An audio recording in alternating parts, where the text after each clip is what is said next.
proceed with the sale of 60% stake in 4 top hotels to a Greek minister, Brian Champon's company.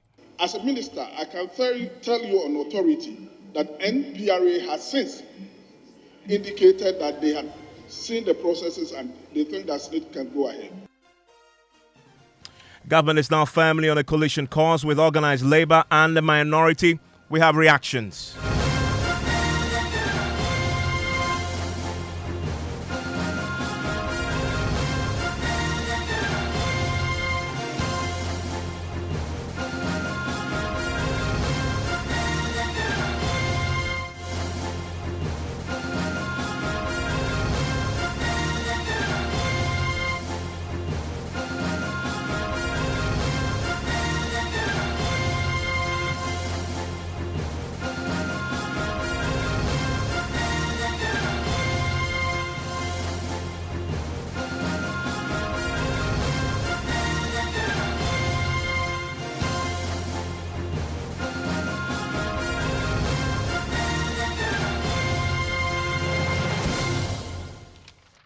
And top story is brought to you by Telecel, connecting Energy's holy insecticide spray and coil. Enjoy a holy sleep. Now, tonight, organized labor and the minority are now firmly on a warpath with government and the Social Security and National Insurance Trust, SSNIT. Minister for Employment, Labor Relations and Pensions, Ignatius Bafwewa, has told Parliament today that the pensions regulator has cleared SSNIT to proceed with its controversial plan to sell 4 hotels to a Greek minister, Brian Champon's Rock City Hotel. Now, it was just this week we heard from SSNIT itself that it has put the transaction on hold. Listen to SSNIT's Director General, Kofi Posempem Osafo-Mafo, addressing a news conference this week. Consistent losses by almost all of our hotels. I know you are aware that Labadi does make a profit, but the returns are below par. They haven't paid us any dividends, with the exception of Labadi. Labadi Beach Resort only started paying dividends for the last 2 years. They haven't from inception. We've been called in to fund capital expenditure and maintenance expenditure and even SSNIT contributions of the workers. In fact, a group of the hotels cannot even afford their auditors' fees. And so, accounts since 2018 haven't been audited. And if you put all of that together, what we have to do is to take action. And that's what we are seeking to do. And that there is a SSNIT Director General this week and making the point about why they had to take the decision. Bond also announced the decision to halt the process. It follows the NPRA's directive to SSNIT to suspend the transaction while they examined the records. We now learned today from the Employment Minister, who was on the floor of Parliament answering questions, that the NPRA is now in the process to clear it and has reviewed it and has indeed gone ahead to clear SSNIT to proceed to sell the hotels. The objective behind SSNIT's decision to divest 60% of its shares in its hotel investment portfolio aligns with the primary goal of the scheme. The primary goal of the scheme is to provide monthly pensions and related benefits to workers in Ghana, ensuring their retirement income security. SSNIT's decision to divest is also supported by its funding and investment objectives. As a partially funded defined benefit scheme, SSNIT aims to ensure liquid funds are available to pay member benefits in both the short term and long term. In terms of investment objectives, SSNIT has statutory and fiduciary to invest the scheme's assets responsibly and prudently. This involves long-term growth at a reasonable price and income generation. In pursuance of these objectives, SSNIT has been implementing the following strategic measures: rebalancing the investment portfolio, increasing investment in fixed income, decreasing equity exposure, exiting or restructuring non-performing investments, improving performance of investee companies, enhancing corporate governance and setting corporate targets, improving the non-performing loan book, restructuring underlying investee companies, monetizing real estate projects, completing and monetizing ongoing real estate projects, including those in joint ventures, enhancing commercial property portfolio performance by improving the performance of commercial properties. Mr. Speaker, SSNIT's decision to divest 60% of its stake in the hotels is not an isolated decision, but part of its broader strategy to improve investment performance. And that is the Employment Minister on the floor of Parliament today explaining why SSNIT took the decision to sell the 60% stake in the 4 top hotels. I want to take you to Parliament right now live. I want to bring in my parliamentary correspondent, Kweku Asante, who joins me on the phone. And Kweku, the Minister gave the assurance today that there is no debate now around whether or not NPRA is still considering the documents. Did he give any indication as to when SSNIT can proceed to conclude this transaction? Well, yes, Evans, it was just about a few weeks ago that we broke down news on Top Story, that news that NPRA had asked SSNIT to put on hold this transaction, responding to follow-up questions from Juloli Kwame Gakpo, MP for Keta, about this specific directive that came from the NPRA to SSNIT. The minister said he could tell Parliament authoritatively, as the minister responsible for pensions, that the NPRA has not given SSNIT all the clear. What he did not do, however, was to explain specifically what review NPRA undertook and what is informing this latest decision.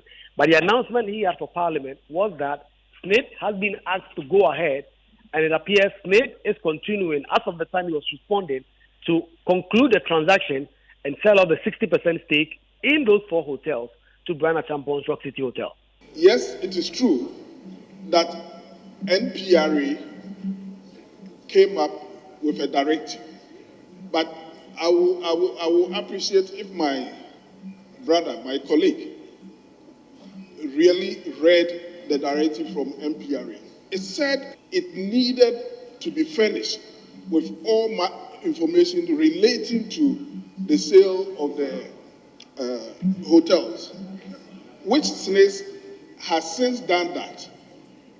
So it wasn't like a direct decision that SSNIT should not go ahead to do anything, but then SSNIT can only go ahead when NPRA, which is the regulator within the field, had actually certified that they had seen all the documentation and the processes and they think that they are good to go. Well.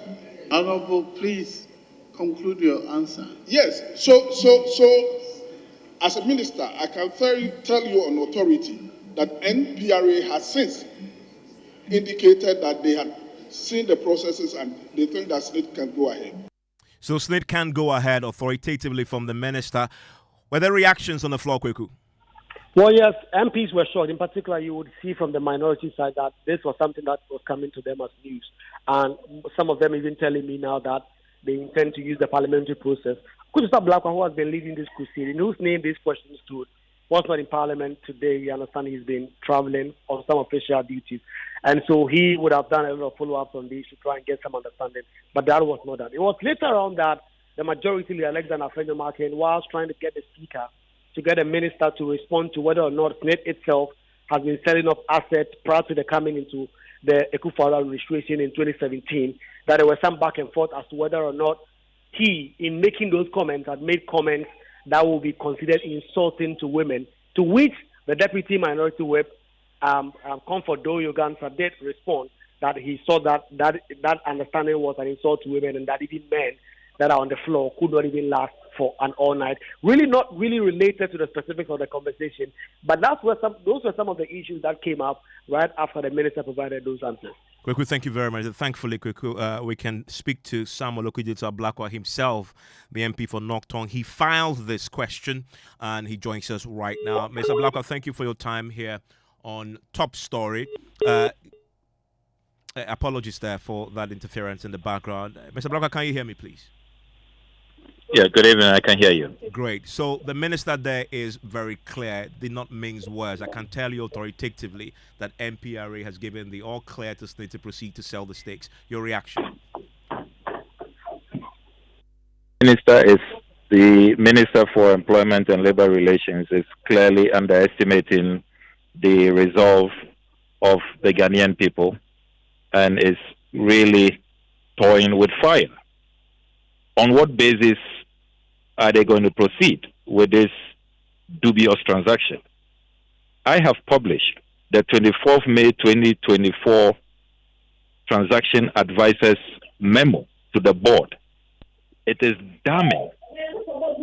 I do not NPRA, if really they are not being coerced by the powers that be to continue with this insider dealing, this naked conflict of interest. I do not see how they can proceed after the transaction advisor. And remember that we paid good money, $500,000, $491,000 for the transaction advisor's work. The transaction advisor in the 24th May 2024 memo signed by Dr. Sam Mensah, Sam Capital, states that the various options that have been made available to Brian Champon's Rock City was not made available to other bidders. For example, the agreement with Rock City that they can pay half of the $61.2 million and then spread the other half over a 24-month installment period.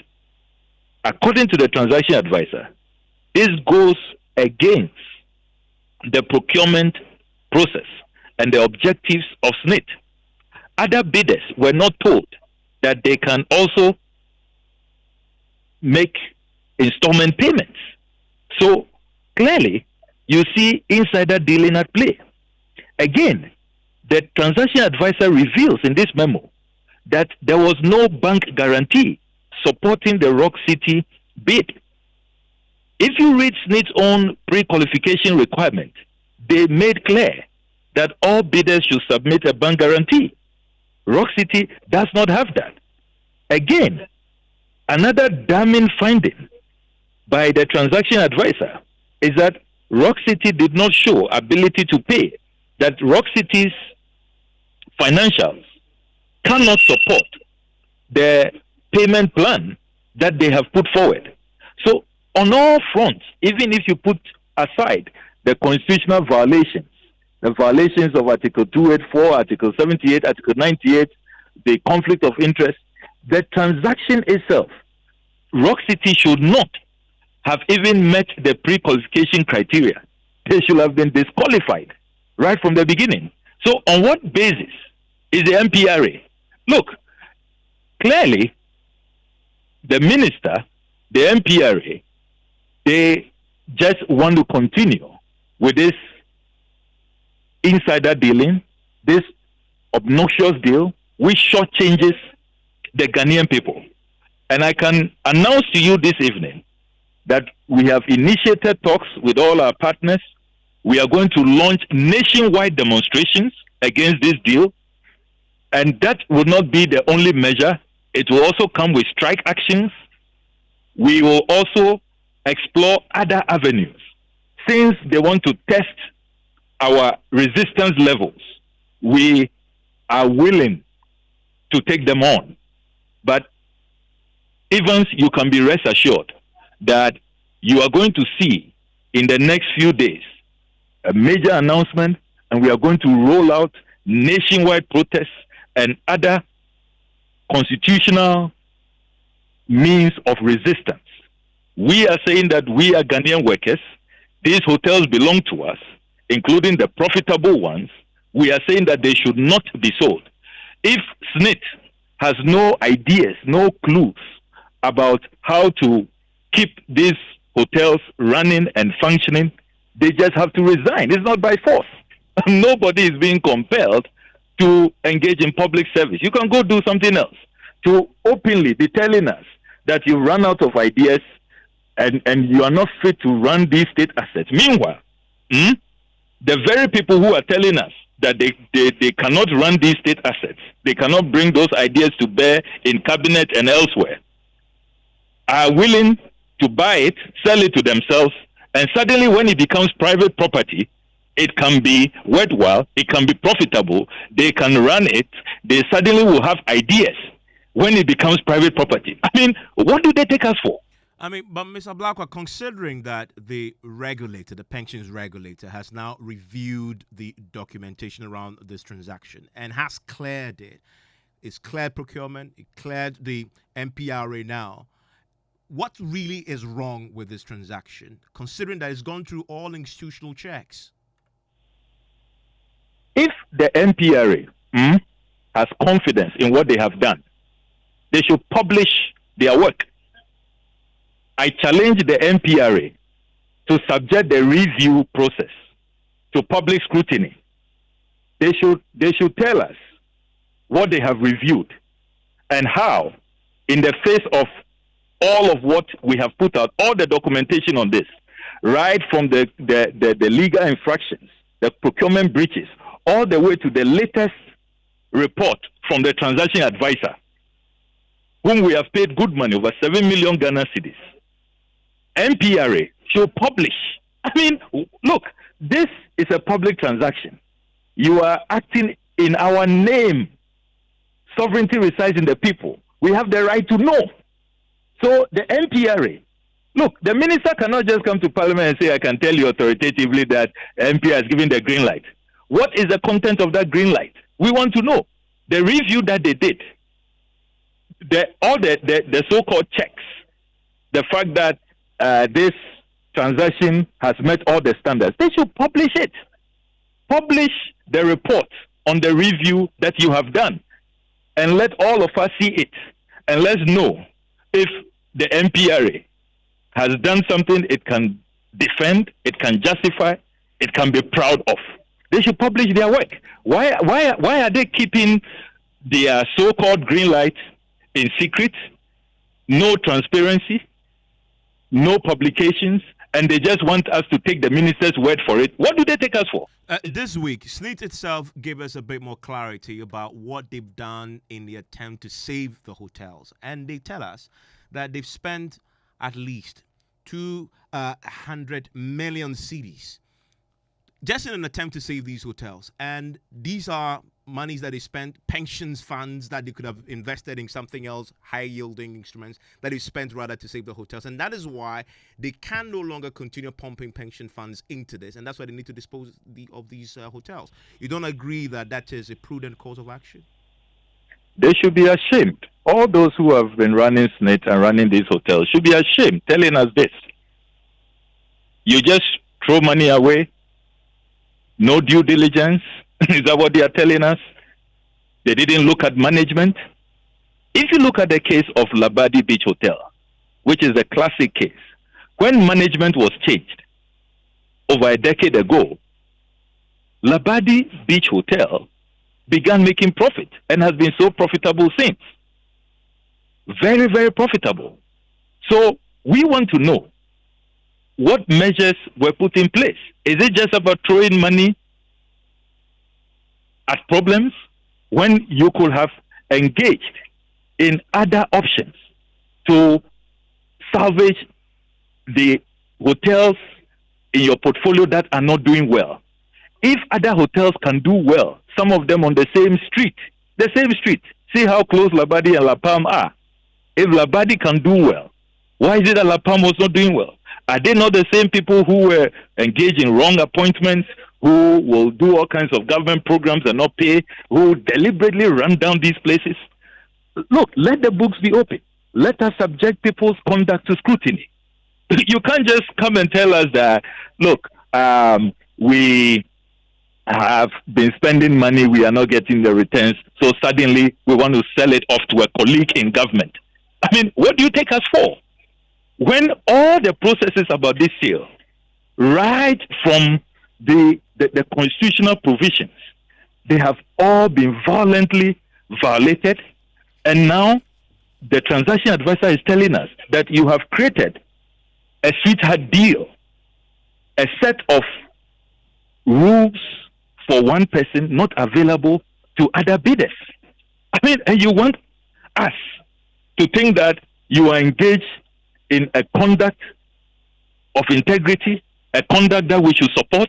We certainly would not. Why is it that other bidders were not given all these terms that Rock City can pay half, Rock City can pay over a 24-month period, they can go ahead without bank guarantee, they don't have any proof of funding, but they can go ahead? I mean, this is just a giveaway.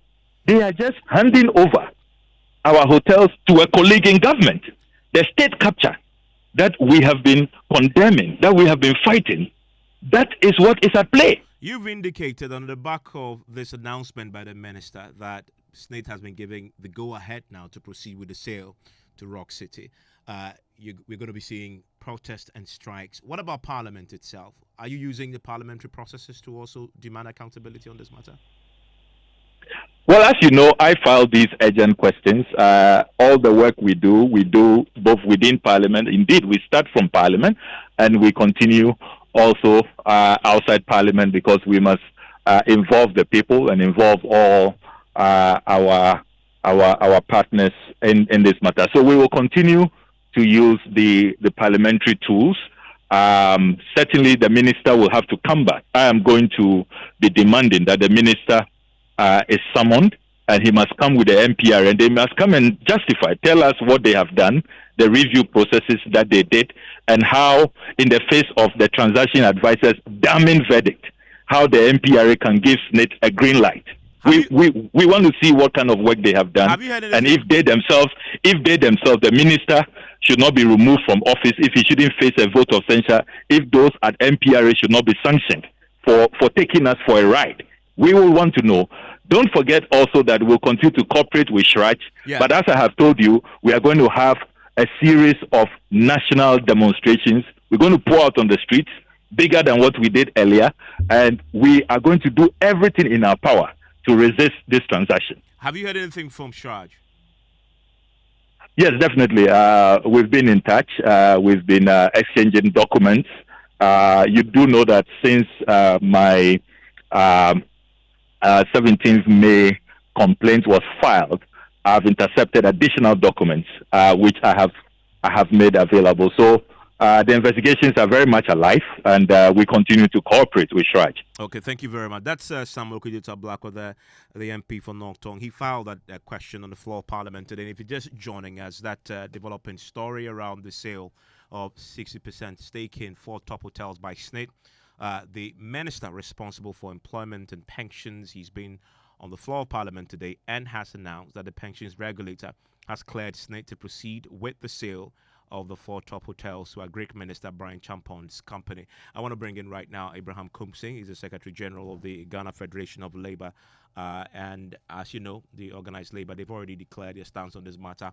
And they were happy that the NPRA just a couple of weeks back asked SSNIT to suspend the transaction. So what's your reaction to this? Mr. Kumsing, thanks for your time here on Top Story. You've heard the minister.